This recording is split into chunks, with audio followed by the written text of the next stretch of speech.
My first question is, what would you describe your practice as being? Yeah, artist and illustrator with animation. Did you study design at college or university or anything like that, or are you all Now, self-taught? self-taught. Yeah. Physics with space technology at Salford when I left college. Hmm. Hated it because I despise maths. I worked on several building sites. Then went to the blood bank for 9.5 years. But whilst I was doing that, I was making posters and doing like album art for friends' bands and stuff. Yeah, I think it's like the classic poster artist to Yeah. illustrator. I sort of came across your work through Chris and Vicky, obviously Yeah, Textbook Studios, and through the Islington Mill stuff. Is that sort of where you're based? Do you have a studio there? yeah. I'm based in the Engine House with Chris, Vicky, and quite a few of us. But we're all kind of like, we all moved in as pals.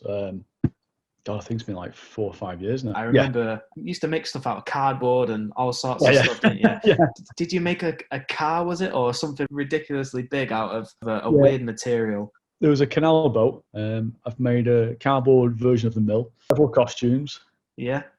doing a giant space crab. Yeah, I love making stuff out of cardboard. So you started with that sort of stuff, and that's how I became aware of you. And then Yeah, the stuff that sort of caught my eye was the loop-in series where you did like the repeat patterns of yeah, stuff. The one that is my favorite is Lido di Jesolo with all the parasols and all yeah, the sunbathers and stuff like that.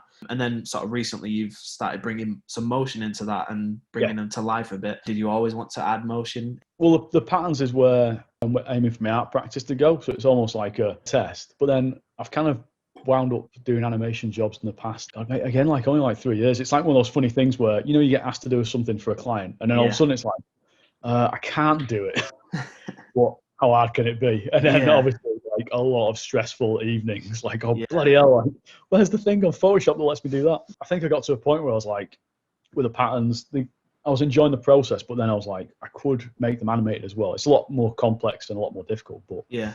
it does make it a bit more rewarding. Makes it almost goes from being like wallpaper to being like an actual Yeah. dynamic sort of thing at that point. It's that classic where it's been through necessity. Like I wound up doing the animation for a documentary on the human brain, which admittedly was a huge leap. So you're freelance, is that full time or do you do other stuff? Full-time freelance, but I have a part-time job. Right. But I tend to be in the studio 3 days a week, Yeah. and in my part-time job 2 days out of the working week. But then I work at the weekend on my freelance stuff as well. So it's like still trying to find that balance. What's that balance like? Because, sometimes if you're full-time freelance, you sort of got to pick up a lot of jobs that maybe you're not really happy with doing. But then obviously if you have the part-time job, when you are making stuff, is that more freedom then? Because you can pick up stuff that you actually want to do? Or Yeah, 100%. Like I think I can be quite selective with clients and sometimes be a bit like, don't think I really need to take that on, or I'm not too sure if that's really my thing, or Yeah. if it's just like an audience I'm just not that kind of down with.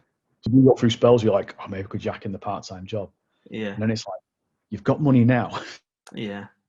but in 3 months' time, that's all going to disappear. That was going to be my next question, really. Do you sort of tie the idea of going full-time freelance, and has this year sort of scared you away from that a little bit with COVID? Well, I happen to love my part-time job, so I'm Really? not like desperate to get out of it. Yeah. Years ago, I used to work when I was at the blood bank. Hated it, absolutely despised the job. So I went part-time there, and that was like an amazing safety net. And then it did give me like a lot of freedom, because at that stage you don't really have to. I wanted work, but I could like play around and experiment and see what I kind of wanted to get into. And then I think now I'm at the point where there is a good chance I could go full-time freelance with illustration work. Probably could have happened this year if it wasn't for a pandemic. But now I've decided I want an art career. At the start of the year, you were in the open exhibition with Home Gallery. Did that get curtailed because of COVID? It missed its finish date, but it all launched and started. So I think it had like maybe 3 weeks of being up, or maybe 4 weeks. Yeah. So I think there's good time for the public to go see it. But then it was, Yeah. Since you're sort of trying to transition into an art career, did you have lots of galleries and exhibitions planned for this year? Was that like an area you wanted to get into more? Or did the infrastructure exhibition last year, and that was meant to be like a test of the patterns. I had in my head that every year I'd have an exhibition, and that was like that should be kind of like the goal. Yeah. And then I think with the infrastructure exhibition, I got to the point at the end of that, and I was thinking, well, I don't really want to do more of the same. I think I was thinking about doing more of the same, to be fair. As the year went on, I was thinking I probably could do something more with this, or just try and rethink the structure for it. I think in my head I was planning to do an exhibition this year. I think that practically would have been, it wouldn't have been very good, to be honest. It would have been like more of the same. So I think I would have liked to have an exhibition this year, but there's no way I would have done one. Yeah. I would have got to a point where I've been like, here's my ideas, and then just probably realised that probably could do something else, or try and find a different theme to take on. So it means I'm planning for next year, fingers crossed. Yeah, that was going to be my final question to you. What are the big plans for next year? With the animated work, I want to do more animated patterns, but then now I'm starting to, with COVID, aside from it being one of the most, obviously absolutely awful, and not just from like a global desk point of view, but from, I think for a lot of us, it's the idea of just being inside and like having time to think has been terrible, quite frankly. Horrible, but one small glimmer is that this year I did start to kind of think about what the next exhibition would be, just even like to get myself into it, just have like a way out of just this. So I think I'd like to I want to start exploring kind of more difficult to convey abstract themes and infrastructure from this. So I'm starting to now make plans or doing a lot of research into like the architecture of social media and like, sort of making that real world connection between like a lot of transactions happening online, as far as like emotional posts go, to showing that in like a real world environment to still kind of give that a sort of like a grounding in like a physical space. But it also means that I've started to now even think that, is it super important to have a physical exhibition? I mean, I do want one because there is a lot of value in them, and it is really nice just to stand there and see your own work and be like, oh God, on a different wall.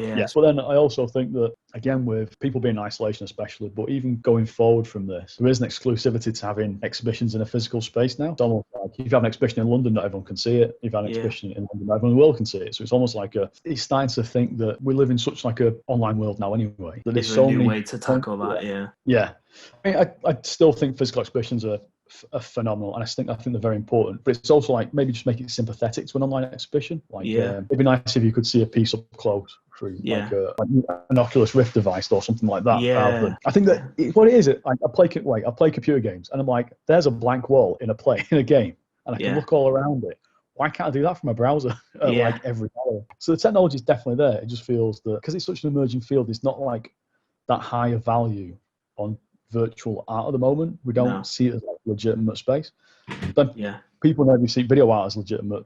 It's often disregarded. In comparison to a traditional oil painting or something like that, it's always looked down on. Which is always like held as like the highest, the best thing that's untouchable. Oh, it looks like real life, and it was painted in the 1700s. I don't know. I think that kind of starts to become like the caricature of what art is, and then when you start to move forward, it's like, well, actually, there's a lot of people who are like, you look at something like MIF, for example, and they can do an experimental exhibition, and it'll have like a lot of viewers and attendees to go to it, and even like you put something in a turbine hall at the Tate. And it can be very, very meta and abstract, and yet it can have like a really high visitor uptake. So I think there's even that idea of like what classical art is. I think society is a lot more open to seeing more experimental, newer things than we kind of expect it to be. I think it'll be something that's tackled more. This year sort of forced the hands for people to maybe figure out, how can we do this online? How can we keep these going? And I think they'll always stay in place. Same way I think a cinema will always stay in place, but equally you might see people. Films are instantly available for certain titles, and maybe there's an online exhibition for some of the more contemporary and online digital stuff. The idea of a painting on the wall, not being able to just view it from any angle, from any distance, it just seems like, isn't that something that probably must be very easy to virtually do? Almost like modern computer games now, and I'm like, they are very complicated. They're a very complicated structure to make them. What's kind of holding back a 2D object from being represented in a 3D environment? I think there's a lot of old institutional ideas that have held galleries back as well. They're the gatekeepers to these pieces of art. And the minute you kind of put them online, you're basically saying like, it takes away that sort of privilege of them having it, which I don't want to go down the whole art is for everyone route. No. It was interesting to hear your thoughts on that. So